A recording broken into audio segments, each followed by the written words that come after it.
What's up, LTV fam? It's your boy, Travis.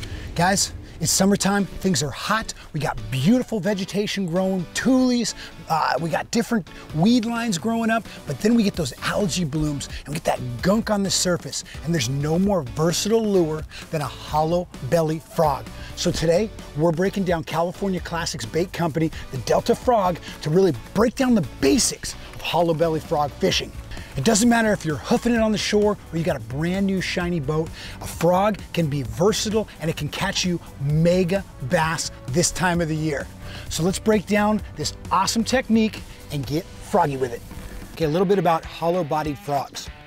They're just that. It's a plastic that is hollow so that it floats, but when that bass chomps down, those hooks are exposed and you're gonna get the hook up. But when it's not, when it's nice and inflated like that, those hooks actually sit flush with that bait and it makes it virtually weedless. You've got the skirted little legs, so it looks like little legs. It gives a little more action to this bait. And then you've got a little weight on the belly there, and that's going to make sure this bait rides upright in the water. Also give you a little bit more weight to cast a little bit further. Next is the setup. I've got a 7'4" medium heavy surface stick. This has got a fast tip so I can really work that bait, but it's medium heavy, so I've got enough strength that when I get that fish, when I hook up deep in some of this vegetation and stuff, I'm gonna be able to get a good hook set, get that hook deep into that fish's cartilage, and then be able to have the power to pull the fish out of there. Then I've got a high-speed reel. You can go anywhere from 7 to 1. I've got a 9 to 1 here, so I can really make up some slack quickly. And then lastly, I use anywhere from 30 to 80 pound braid. It all depends on how thick the cover you're fishing. If you're fishing kind of more the open water stuff, you can go a little lighter on that. If you're fishing the heavy, thick cover, I go with heavy, thick braid.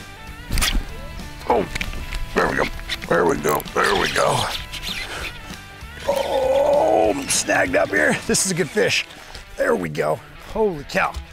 That fish hit over semi-open water. Look at that. And the hooks came out.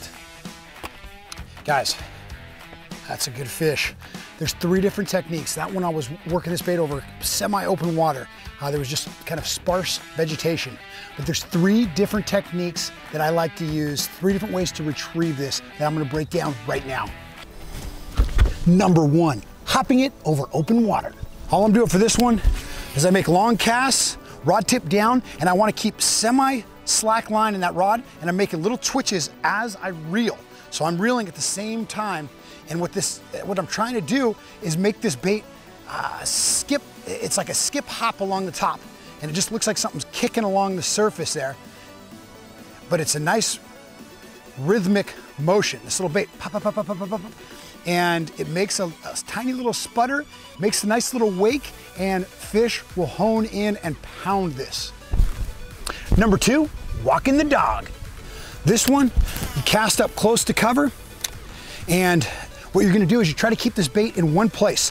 On real, almost completely slack line, I'm giving it little twitches, and I'm gonna make that bait walk side to side, okay?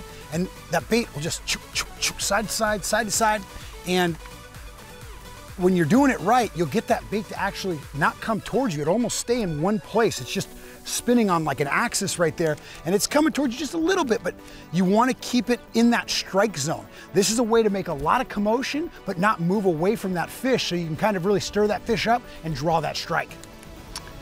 Number 3, just crawling it over cover. One of the advantages of fishing these frogs is how weedless it is. So when you have a lot of floating vegetation, when I just walk this bait over it, I can cast all the way over it and just walk the bait. And what I'm doing is I got my rod tip up and I'm just crawling this bait, and I'm shaking it the whole time too. And the reason I'm shaking it is to give this bait a little bit of vibration. These fish, they're underneath these mats and they're looking to come out and pound something. So as you're shaking it and giving it some vibrations, you will get those fish to hone in, and they'll be able to figure out where that frog is. And when they see their chance, they're gonna come blasting out of there. So hang on. Now the reality is when you're out fishing frogs, you're gonna be rotating between the different retrieves. So as you master these different retrieves, you'll be able to tailor them to all the situations that you're seeing. Now the last thing that you can do, some like an asterisk or a bonus to these retrieves, is skipping it. The frog is a very easy bait to skip because it already floats. So all you have to do is give it some motion in that direction, and when it hits the water, it's gonna skim in. That can be fantastic for sliding it under trees, sliding it into tules. These fish in the summertime, they like shade as well. So if there's a tree hanging over and you slide a frog in there, hold on. Those fish will be ready to eat something that they think just fell into the water and is a perfect opportunity. Now let's talk location. We've talked about our different retrieves that we can use. Now let's talk about where to actually use those. The first retrieve is that little quick hop. That is used for open water. If you've got a lot of water to cover, you can just make long casts with that into, around or in front of any kind of vegetation or structure, and you just rod tip down, hop that thing back. And this is perfect when you've got all kinds of different isolated cover and stuff that you don't know if there's anything down there. You don't know if there's weed clumps or whatnot. So you can make long casts, work this bait in, it makes nice little commotion, so these fish are gonna hear it a long ways off, and you can cover a lot of water and find out where those productive little spots are. This is also perfect that when you work a cast, up into some structure or something like that, and you work, maybe walking the dog or something, and then you come into open water, I don't like finishing my cast after that. I like working the bait back just in case there's a fish following it, you can get another strike. Now, walking the dog. Walking the dog I use anytime I'm real close to cover and I really want to work that spot. That is a loud bird. So if I cast up in this vegetation and I come into a little open pocket where there's some open water, I'm just gonna do this walk the dog motion. So there's a hole in these weeds right here, and that's what I want to do. I want that bait walking right in that hole, and so a fish, it'll either draw in a strike or it'll track the fish. Fish will hear, feel something around the area, come up and see that little bait in the opening and pound it. Now the last retrieve is just slow crawling it over vegetation.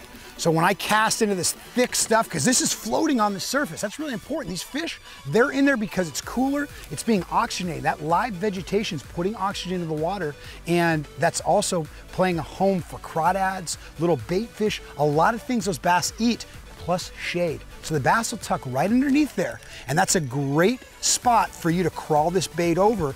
And once again, like I talked about in retrieval, when you're making the little vibrations, this bait's walking across, that bass is underneath there and it's honing in, and once it feels like it's got the opportunity, it's gonna pound that bait. And remember guys, a lot of guys, they talk about their local lake. Hey, I get messages all the time. Travis, my local pond, my lake, it's got too hot. There's all these algae blooms. It's just gunk. How do I use some of these baits in a lake when it's, when you really, every cast you come up with a bunch of random, crud is like what it looks like. And the thing is, you use a hollow belly frog. You go on top of the water. There's a couple different baits you can use, but the hollow bodied frog is one that's been used for a long time because it works. And when you know how to use different retrieves, when you know what you're looking for, you can have a lot of success with it. Just remember, this time of the year, those fish, they want shade. They want the cooler temperatures, early morning and late evening especially, they're gonna be up shallow, so that's a perfect time to be throwing these frogs. And like I said, guys, it doesn't matter if you're in a boat or if you're fishing from the shore, this bait, you should have it in your tackle box at all times this time of the year. Your project is to go out, use hollow belly frogs this summer. Let me know how it goes for you. Leave some comments in the comment section below. But I want to give you guys the confidence. Go out there with some heavier line and just a little bit of confidence, and you should be able to catch some big fish.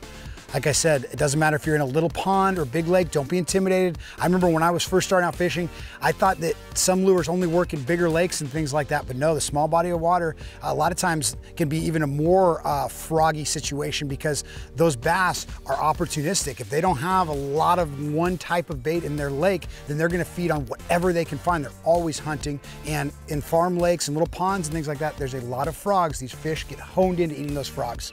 Anyway, guys, I'm Travis Moran. I hope you enjoyed this video. If you did, hit that thumbs up and subscribe to our YouTube channel. Make sure you're subscribing so you get the updates. Make sure you watch Lucky Tack or LTB Live on the 5th of every single month at 5:30 Pacific Standard Time. I'm Travis Moran, and I will catch you out on the water.